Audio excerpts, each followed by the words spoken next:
Hello students, welcome back to our channel. Today we will discuss about chapter number 2, components of food. In this chapter we will discuss about the various components of food which we consume in our daily routine. Okay? बेटा start करने से पहले हम लोग जरा इस चीज को समझते हैं कि अलग अलग स्टेट के अंदर कौन कौन से फूड आइटम्स हैं जो बहुत ज्यादा फेमस है या फिर बहुत ज्यादा कंज्यूम किए जाते हैं।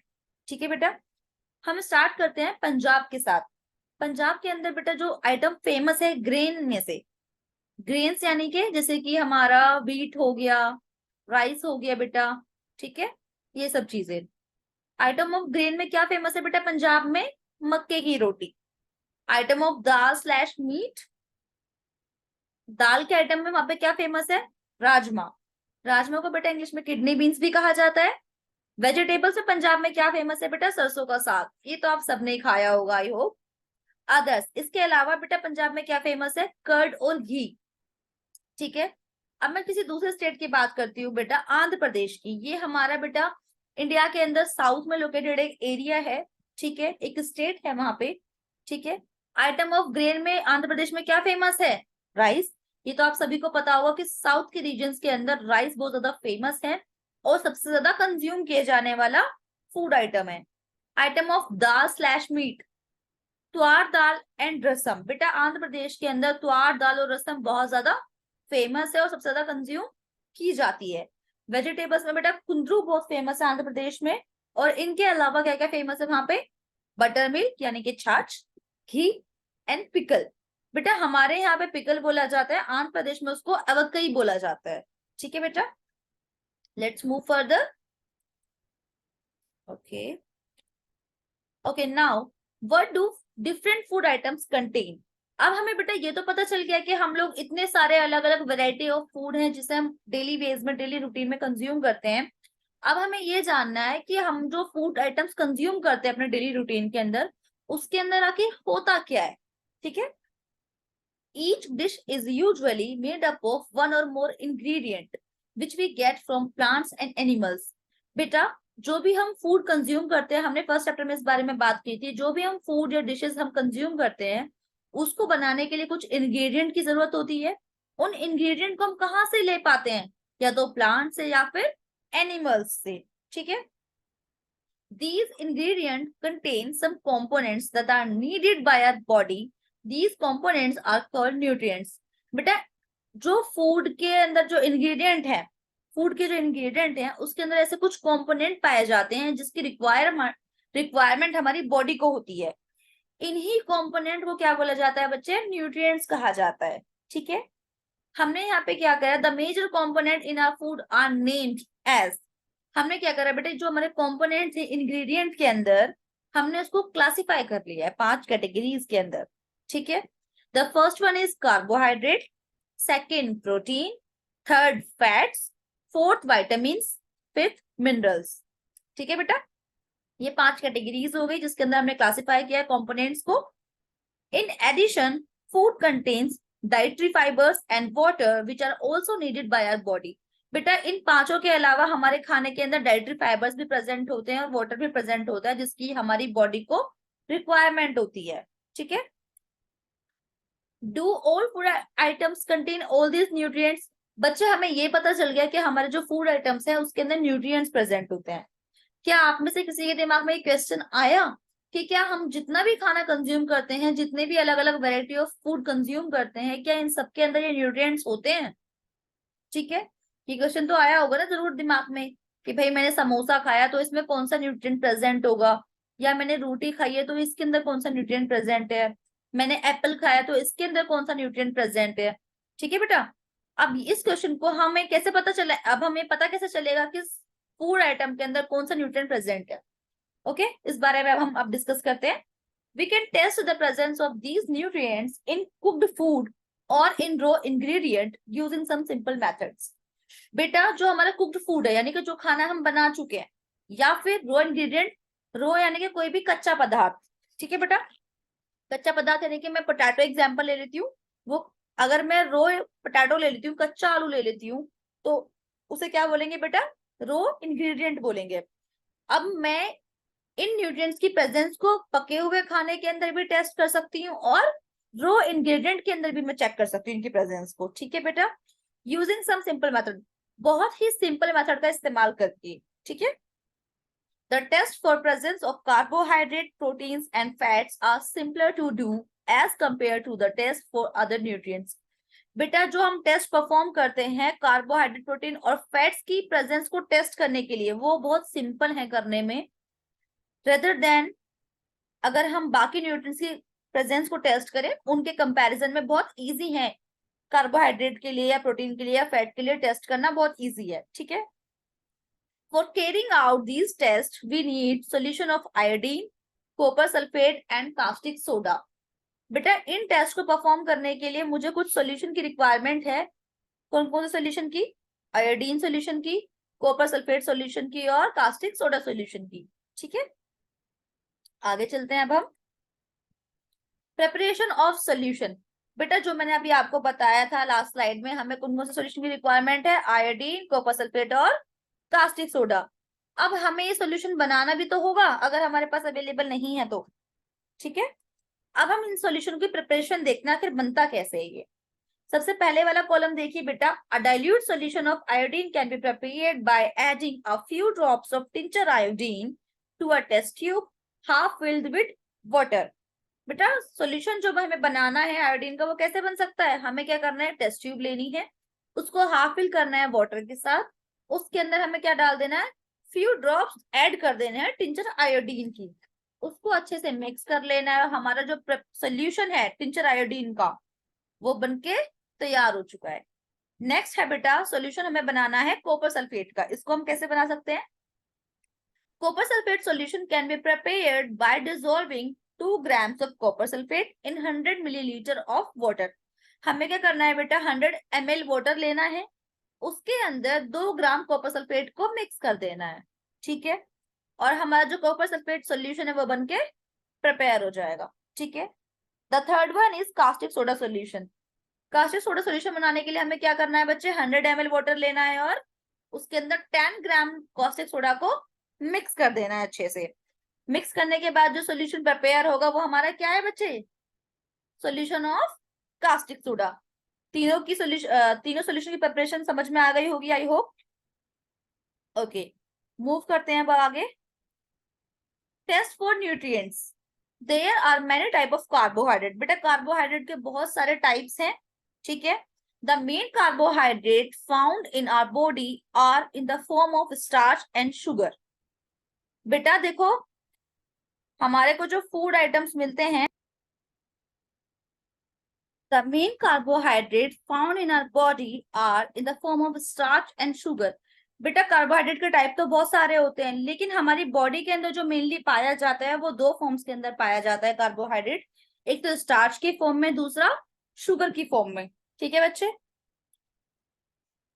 अब हम नेक्स्ट चलते हैं आगे। हम बेटा सबसे पहले हम टेस्ट कर रहे हैं कार्बोहाइड्रेट की प्रेजेंस को। जैसे कि मैंने आपको लास्ट स्लाइड में बताया था कि कार्बोहाइड्रेट किस फॉर्म में मिलता है हमें, स्टार्च की फॉर्म में या फिर शुगर की फॉर्म में। तो हम इस टेस्ट के थ्रू हम क्या क्या किस चीज की प्रेजेंस को टेस्ट करेंगे, स्टार्च की प्रेजेंस को टेस्ट करेंगे। बेटा इस टेस्ट का नाम होता है आयोडीन टेस्ट। क्या नाम है बेटा इसका, आयोडीन टेस्ट। ठीक है बच्चे, अब हम इसको परफॉर्म करने के लिए बेटा हम स्टेप वाइज चलते हैं। स्टेप 1 क्या है बेटा वो पढ़ लेते हैं। Take a small quantity of a few item or a raw ingredient, put 2 to 3 drops of dilute iodine solution on it। हमें क्या करना है बेटा, स्मॉल क्वांटिटी के अंदर कोई भी आइटम ले लेना है। ठीक है, चाहे वो कुक्ड हो या फिर कोई रो इंग्रेडिएंट हो। ठीक है, उसको लेने के बाद हमने जो सॉल्यूशन बनाया था आयोडीन का, हमें क्या करना है, 2 से 3 ड्रॉप्स ऑफ आयोडीन का जो सॉल्यूशन हमने प्रिपेयर किया था उसको डाल देना है अपने फूड आइटम के ऊपर। ठीक है बेटा, आपको इमेज में दिख भी रहा होगा, यहाँ पे हमने क्या किया है, पोटैटो लिया है, पोटैटो को हाफ कट करने के बाद हमने क्या करा है, उसके ऊपर 2 से 3 ड्रॉप्स जो थी आयोडीन की हमने वो डाली है। ठीक है, स्टेप 2 इसमें बेटा क्या है, observe if there any colour change in the colour of food item. अब हमें क्या करना है बेटा, जो हमारा फूड आइटम है हमें उसको ऑब्जर्व करना है, क्या उसके अंदर कोई चेंज आया है। ठीक है, if it turns blue black in colour it indicates that it contain starch. बेटा देखो, अगर इसके अंदर हमारा जो फूड आइटम है आयोडीन डालने के बाद कलर चेंज कर देता है, यानी कि उसका कलर ब्लू ब्लैक हो जाता है, इसका मतलब हमारा जो फूड आइटम है उसके अंदर स्टार्च प्रेजेंट है। ठीक है बेटा, इस चीज को बेटा आप टेस्ट ट्यूब भी देख सकते हो, जो दूसरी इमेज है हमारी उसको भी देख सकते हो। आपके जो लेफ्ट हैंड साइड वाली टेस्ट ट्यूब दिखाई हुई है उसके अंदर जो कंटेंट है बेटा, देखो उसका कलर कैसा है, ब्लू ब्लैक है। ब्लू ब्लैक है अगर कंटेंट का कलर, तो इसका मतलब क्या है बच्चे, हमारा जो फूड आइटम था उसके अंदर स्टार्च प्रेजेंट है। जबकि मैं दूसरी टेस्ट ट्यूब की बात करूं जिसका कलर रेडिश ऑरेंज है, क्या उसके अंदर का जो कंटेंट है वो ब्लू ब्लैक है? नहीं है ऑब्वियसली। तो इसका मतलब हमारा जो ये फूड आइटम था इसके अंदर स्टार्च एब्सेंट है। ठीक है बेटा, अब हम बात करते हैं reason of colour change. Colour change हुआ किस वजह से है? Iodine solution brown colour react with the starch potato which produces the dark blue or bluish black colour. बेटा जब हमारा आयोडीन सोल्यूशन जो था वो ब्राउन कलर का था, जब वो रिएक्ट करा पोटैटो के साथ भी मतलब किसके साथ बेटा, पोटैटो के अंदर क्या था, स्टार्च के साथ रिएक्ट करा। रिएक्शन के बाद जो रिजल्टेंट आया, यानी कि रिजल्ट क्या निकला, कलर चेंज हो गया हमारे रॉ इंग्रेडिएंट का। ठीक है बेटा, हमारा जो कलर चेंज मेनली किस वजह से हुआ, रिएक्शन जो हुई है हमारी आयोडीन के बीच में और स्टार्च के बीच में। ठीक है, आई होप ये वाला टेस्ट सबको क्लियर होगा। ठीक है, आगे चलते हैं हम लोग। Test for protein biuret test. बेटा प्रोटीन के लिए जो हम टेस्ट परफॉर्म करते हैं उसका नाम होता है बच्चे बायोयूरेट टेस्ट। ठीक है, take a small quantity of a food item for testing. If you want to test is solid, you first need to make a paste of it or powder it.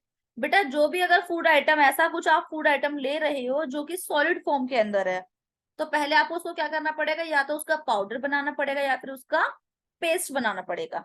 ठीक है, स्टेप 2 में हमें क्या करना है, जो हमने पेस्ट बनाया है अपने फूड आइटम का या फिर पाउडर फॉर्म में कन्वर्ट करा है हमने, उसको हमें क्लीन टेस्ट ट्यूब के अंदर लेंगे।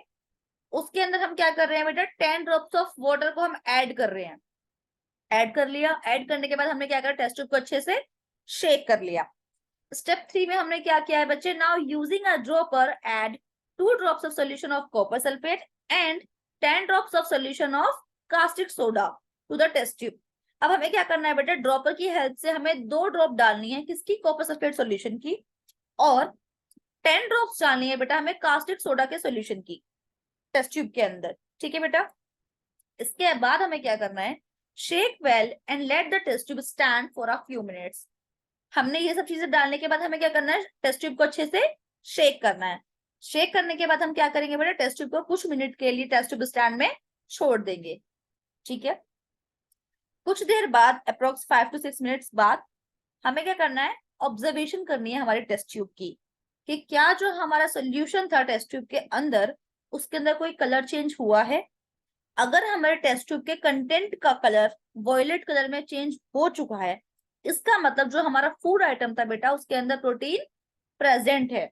ठीक है, इस चीज को बच्चे आप हमारी जो इमेज लगी हुई है पीपीटी के अंदर उससे भी आप देख सकते हो। ठीक है, जो राइट हैंड साइड वाली टेस्ट ट्यूब है उसका कंटेंट किस कलर का है बेटा, वॉयलेट कलर का, यानी कि जो फूड आइटम मैंने लिया था इस टेस्ट ट्यूब के अंदर वो कैसा था, क्या चीज प्रेजेंट थी उसके अंदर, प्रोटीन प्रेजेंट था। जबकि जो दूसरी टेस्ट ट्यूब है उसके अंदर प्रोटीन प्रेजेंट नहीं था, इस वजह से उसका कलर चेंज नहीं हुआ। ठीक है, क्लियर है सबको? नेक्स्ट पे चलते हैं हम लोग। बेटा नेक्स्ट है हमारा टेस्ट फॉर फैट। यहाँ पे हम किस चीज के प्रेजेंट को टेस्ट कर रहे हैं बेटा, फैट की प्रेजेंस को टेस्ट कर रहे हैं। इस टेस्ट का नाम है बच्चे ट्रांसलूसेंट स्पॉट टेस्ट। क्या नाम है बेटा इसका, ट्रांसलूसेंट स्पॉट टेस्ट। ठीक है, इसको भी हम स्टेप वाइज ही चलेंगे। इसके अंदर बेटा पहला स्टेप है, take a small quantity of a food item, wrap it in a piece of paper and crush it.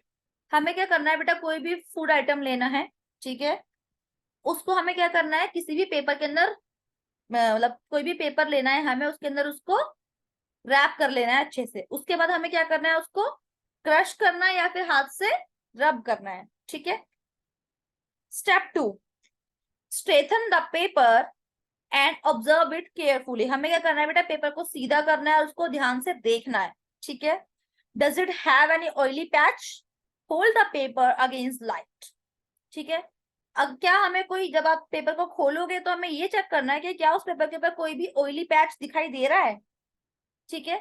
हमें क्या करना है, देखने के लिए उस पेपर को लाइट की तरफ देखना है कि क्या हमें दिख पा रहा है, मतलब वो जो स्पॉट है वो दिख रहा है या नहीं दिख रहा, ठीक है। Presence of translucent spot on paper confirm the presence of test.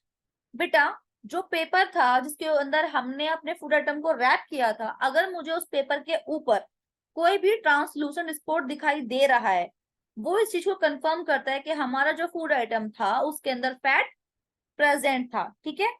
N oily patch on paper shows that the food item contain fat.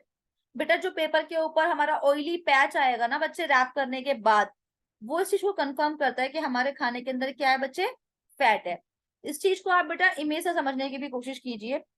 हमारे पास क्या है बेटा, पेपर, पेपर के ऊपर हमने क्या रखा, सैंपल ऑफ फूड, यानी कि हमारा कोई भी जो हमने सैंपल लिया है फूड आइटम का, वो उसको हमने क्या करा, फोल्ड करा और रब कर दिया। रब करने के बाद हमने उसको खोला। खोलने के बाद हमें क्या करना है बेटा, चेक करना है कि इसके ऊपर कोई ट्रांसलूसेंट स्पॉट आया है या नहीं। अगर आया है इसका मतलब हमारा जो फैट है उसके अंदर प्रेजेंट है हमारे फूड आइटम के ऊपर। अगर नहीं है, कोई भी स्पॉट नहीं आया है, इसका मतलब फैट एब्सेंट है, ठीक है बेटा। आई होप ये सब आपको समझ में आया होगा, ठीक है। Thank you so much class.